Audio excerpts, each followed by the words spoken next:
Gaza में जारी युद्ध के बीच इजरायली रक्षा बलों से बड़ी गलती हो गई।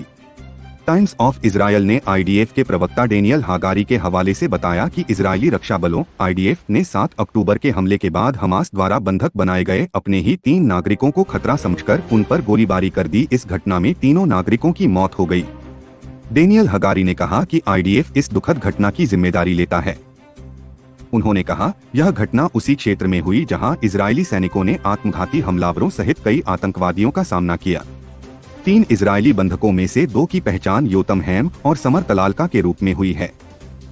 हैम को केफार अजा से बंधक बनाया गया था और समर तलालका का निराम से अपहरण हुआ था। हागारी ने तीसरे बंधक के परिवार के अनुरोध के कारण उसका नाम सार्वजनिक नहीं किया।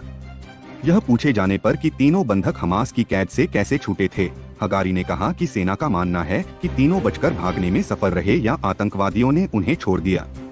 आईडीएफ प्रवक्ता ने कहा कि गोलीबारी में तीनों की मौत के बाद सैनिकों ने उनका किया तो मृतकों की पहचान के बारे में तत्काल संदेह पैदा हुआ। उनके शवों को तुरंत जांच के लिए इजरायल में स्थानांतरित कर दिया गया, जहां उनकी पहचान इजरायली नागरिकों के रूप में हुई जिन्हें हमास ने बंधक बना लिया था।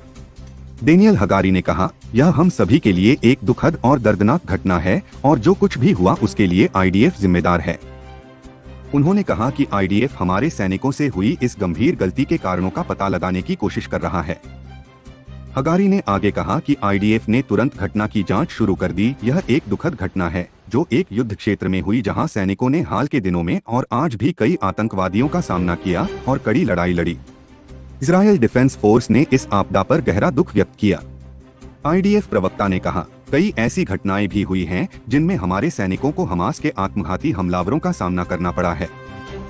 ऐसे हमले भी हुए जिनमें आतंकवादियों ने हमारी सेना को लुभाने और उन्हें अपनी जाल में फंसाने की कोशिश की। इस दुखद घटना के तुरंत बाद आतंकवादियों के साथ एक और मुठभेड़ हुई।